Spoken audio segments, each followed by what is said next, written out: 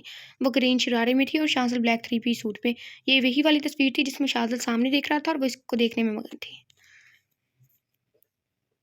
ڈوب کے مر جاؤ ادھر ہی سنگ مرمر میں کی شاذل ابراہیم، گدھے کہیں کے۔ یہ مرد ایسے کیوں ہوتے ہیں؟ پوری بات نہیں سنتے اور بس عزت کو لے کے فوری حملہ کرتے ہیں۔ بھی پوری بات تو سن لو، یقین کرو، اگر عزت ہے آپ کی تو آپ کو اپنی عزت پہ یقین نہیں ہے۔ مجھے غصہ آ رہا ہے۔ شاذل کی نظر تصویر میں حورین کے چہرے کی طرف کی، اس کی چہرے پر آنسو تھے، وہ خون کا قطرہ تھا جو ٹھلک کر آنسو کی شکل اختیار کر گیا تھا۔ شاذل کو یاد آیا کیسے اس کے ہاتھ سے خون نکل رہا تھا، اس نے ہاتھ چھٹکا تھا تب یہ قطرہ اڑ کر تصویر پر گیا ہوا تھا۔ اس رات وہ ایسے ہی تو روئی تھی، خون کے آنسو۔ حیا خاموشی سے حورین سے لگ کر بیٹھی تھی اور ورد کرنے کے بعد وقفے سے اس پر پھونک رہی تھی اور لگاتار صوفے پر بیٹھے شاذل کو گھورنے کا فریضہ بھی انجام دے رہی تھی۔ اب حیا کا صبر کا پیمانہ لبریز ہو گیا اور وہ اس طرح بیٹھ گئی کہ شاذل ہور کو نہ دیکھ سکے۔ شاذل کو اپنے سر میں درد کی ٹھیس اٹھتی ہوئی محسوس ہوئی، لیکن صنم کو اس حالت میں چھوڑ کر جا نہیں سکتا تھا۔ رات گہری ہو رہی تھی۔ حیا نے غصے میں آ کر سے پوچھا، آپ کا کیا رات یہیں گزارنے کا ارادہ ہے؟ جی، یہ ایک لفظی جواب آیا تھا جو حیا کو سلگا گیا۔ کیوں؟ کیونکہ میں صنم کو اکیلا نہیں چھوڑ سکتا۔ حیا کا دماغ گھوم گیا۔ دیکھیں مسٹر، آپ کو آخری بار سمجھا رہی ہوں، یہ صنم نہیں ہے، میری حور ہے، اور فوراً یہاں سے چلے جائیں۔ یہ ایسے بول رہی ہے جیسے حور اس کی بیوی ہے، کیونکہ میں آپ پر بالکل بھی یقین نہیں کرتی۔ شاذل کے سر میں پہلے ہی درد ہو رہا تھا، پھر حیا کی بحث نے اس کے درد میں اضافہ کر دیا تو اس نے بھی تڑک کر جواب دیا، دیکھیں آپ مس، یہ میری بہن ہے، سگی بہن، تو میں اس کا محافظ ہوں۔ اگر کوئی نامحرم ہے تو وہ آپ ہیں۔ آپ بتائیں، اب تک میں نے آپ کے ساتھ کون سی غلط حرکت کی ہے؟ لڑکی ہے وہ نامحرم، اور میں چاہوں تو اب بھی کر سکتا ہوں، مگر میرا ایسا کوئی ارادہ نہیں ہے، یہ بات آپ اچھی طرح جانتی ہیں۔ دراصل یہ جو آپ بار بار کہہ رہی ہیں کہ میں آپ پر یقین نہیں کرتی، میں آپ پر یقین نہیں کرتی، یہ آپ مجھے نہیں بلکہ خود کو کہہ رہی ہیں۔ آپ کا دل چاہ رہا ہے مجھ پر یقین کر لیں، مگر آپ خود کو روک رہی ہیں۔ برائے مہربانی اتنا تردد نہ کریں، میری طبیعت ٹھیک نہیں لگ رہی ہے تو خاموش رہیں، مجھ میں آپ سے بحث کرنے کی سکت نہیں ہے، اور اس کمرے میں رکنے کی وجہ آپ کی حور کی سیکیورٹی بھی ہے۔ حیا منہ کھولے اسے سن رہی تھی، اس نے ہر بات صحیح کی تھی، پہلی مرتبہ کو حیا کی بولتی ہی بند کر چکا تھا۔ کچھ دیر بعد حیا کو اس کا احساس ہوا، مجھے کوئی کیسے چپ کرا سکتا ہے؟ ایسا کچھ نہیں ہے، سمجھے آپ باگڑ بلے۔ حیا نے اس کی نیلی آنکھوں پر چوٹ کی۔ کچھ جلدی خیال آ گیا، میں غلط کہہ رہا ہوں؟ شاذل اٹھا اور اپنی گھر نکال کر سائڈ ٹیبل پر رکھی۔ آئے اللہ جی، یہ ڈرانے کا طریقہ تھا۔ میں یہی نماز پڑھنے جا رہا ہوں، اگر کچھ غلط ہونے کا احساس ہوا یا کوئی بلا اجازت کمرے میں آیا تو بلا جھجک فائر کر دینا۔ اس وقت صرف آپ ہی غلطی نظر آ رہے ہیں۔ وہ حیا تھی، کیا کیا جا سکتا ہے؟ وہ بھی شاذر تھا، تو آپ گولی چلا دیں۔ وہ آرام سے کہہ کر واش روم میں چلا گیا۔ اس نے باہر آ کر جائے نماز بچھائی اور نیند باندھی۔ حیا کے پاس کچھ کام نہیں تھا تو اسے ہی دیکھ رہی تھی۔ وہ پوری دل جمعی کے ساتھ نماز پڑھ رہا تھا، اس کے لب ہل رہے تھے اور نیلی آنکھیں جھکی ہوئی تھی۔ باکڑ بلا، ویسے خوبصورتی کے لحاظ سے دیکھا جائے تو حور کا کوئی بھائی ہوتا تو ایسے ہی دکھتا۔ حیا نے محسوس کیا کہ اسے سجدے میں جانے سے تکلیف ہو رہی ہے۔ سجدے کے بعد جب وہ کھڑا ہونے لگا تو لڑکھڑانے لگا۔ حیا بھاگ کر اس کی طرف گئی اور کھڑا ہونے میں مدد کی۔ دوسری رکعت میں بھی یہی ہوا تو وہیں کھڑی ہوگی۔ جب تک جتنی رکعتیں پڑھی تب تک ہر مرتبہ اسے سہارا دے کر کھڑا کرتی رہی۔ اس سے نہیں یاد کہ اس نے کتنی مرتبہ سلام پھیرا، کتنی سنتے اور نفل نمازیں ادا کی، مگر وہ جس طرح مگن اپنے رب سے باتیں کر رہا تھا، اسے دیکھ کر حیا کے دل نے سوال کیا، کیا یہ جھوٹ بول سکتا ہے؟ شاہزادہ نے دعا مانگنے کے بعد منہ پر ہاتھ پھیرا، پھر اٹھنے کی کوشش کرنے لگا، تب بھی حیا نے اسے سہارا دیا۔ شاہزادہ نے آگے بڑھ کر حورین کے چہرے پر پھونکا، پھر مڑ کر حیا کے چہرے پر بھی، اور حیا وہ تو پتھر کی ہو گئی۔ وہی، شاہزادہ نے مسکرا کر کہا، شکریہ۔ وہی $1 ملین سمائل رائٹر نے لکھا ہوا ہے۔ حیا نے منہ بنایا اور کہا، باغر بلا، کہہ کر وہ دوبارہ اپنی جگہ یعنی حورین کے بازو میں براجمان ہوگی۔ ویسے کوئی تھینک یو کہے تو ویلکم کہتے ہیں، آپ تو مجھے عجیب سے لقب سے نواز رہی ہیں۔ حیا بیڈ پر بیٹھی جائے نماز اس کو دیکھ رہی تھی جو شاہزادہ نے طے کر کے ٹیبل پر رکھی تھی۔ تب شاذر کی آواز آئی، آپ کو نماز پڑھنی ہے؟ حیا تو شیشو پیج میں مبتلا ہو گئی تھی، پھر اس بات میں سر ہلا دیا، تو پڑھ لیں۔ حیا نے حورین کی طرف دیکھا، شاذر سمجھ گیا کہ وہ حورین کو اکیلا نہیں چھوڑنا چاہتی۔ میں کوئی گنڈا نہیں ہوں جو آپ اس طرح کی صنم کو مجھ سے بچا رہی ہیں، آپ میرا یقین کریں، کم از کم میں کسی کی عبادت میں ہونے کا فائدہ تو نہیں اٹھاؤں گا۔ دیکھیں آپ اس طرف مت آئیے گا۔ نہیں آؤں گا، آپ حور کو گھور گھور کر بھی نہیں دیکھیں گے؟ نہیں دیکھوں گا۔ ارے واہ، اس وقت تو میں آپ سے کچھ بھی مانگ سکتی ہوں، حیا نے چہک کر کہا، اور آپ کو ایسا کیوں لگتا ہے کہ آپ جو بھی مانگیں گی میں آپ کو دے دوں گا؟ شاذر کی بات پر حیا کو اپنی بے وقوفی کا احساس ہوا تو اس کا چہکتا ہوا چہرہ پل میں بجھا۔ اس نے بامشکل چہرے کے تاثرات کو نارمل کیا اور اس بات پر سر ہلایا، پھر کہا، میں وضو کر کے آتی ہوں۔ شاذر نے حیا کا چہرہ شدت سے بجھتا ہوا محسوس کیا۔ کچھ بھی ہو، وہ صنم کا اتنا دھیان رکھ رہی تھی، کم از کم اس کے عوض میں وہ ڈھنگ سے بات تو کر ہی سکتا تھا۔ اسے خود پر غصہ آیا۔ حیا نے خاموشی سے نماز پڑھ کر پھر اپنی جگہ سنبھالی، پھر کچھ دیر بعد اسے جیسے کسی خیال سے چونکی اور شاذر سے انتہائی غصے میں پوچھا، یہ جو ڈاکٹر تھی، اس نے حور کو کیسے انجیکشن دی ہے؟ مجھے کیسے پتا ہوگا؟ میں بزنس مین ہوں، ڈاکٹر نہیں ہوں۔ اللہ، اتنے بزنس مین پاکستان میں ہوتے تو کیا ہی ہوتا۔ شاہزادہ سمجھ گیا تھا کہ ایک بار پھر وہ پنجے جھاڑ کے اس کے پیچھے پڑ گئی ہے۔ دیکھیں، حور ابھی تک ہوش میں نہیں آئی ہے، میں آپ کو بتا رہی ہوں، انجینئرنگ سے پہلے میں نے 2 سال میڈیکل پڑھا ہے، ایسے کسی بھی قسم کی چالاکی میرے ساتھ نہیں کر سکتے، ورنہ اس کا جو انجام ہوگا وہ آپ سوچ بھی نہیں سکتے۔ ایک اور دھمکی۔ صنم کل صبح ہی ہوش میں آئے گی، ڈاکٹر نے کہا ہے کہ انہوں نے اسے نیند کا انجیکشن دیا ہے، زخم کافی زیادہ ہے، وہ ہوش میں آ گئی تو اسے درد ہوگا۔ رہی بات چالاکی کی تو کل صبح خود صنم آپ کو کہے گی کہ میں کون ہوں۔ اس کی بات پر حیا خاموش تو ہوگی مگر مطمئن نہیں۔ شاذر سے یہ بات چھپ نہیں سکی کہ حیا حور کے معاملے میں بہت حساس ہے۔ کچھ دیر بعد دروازے پر دستک ہوئی تو ایک درمیانی عمر کی خاتون اندر آئی، وہ یونیفارم میں تھی۔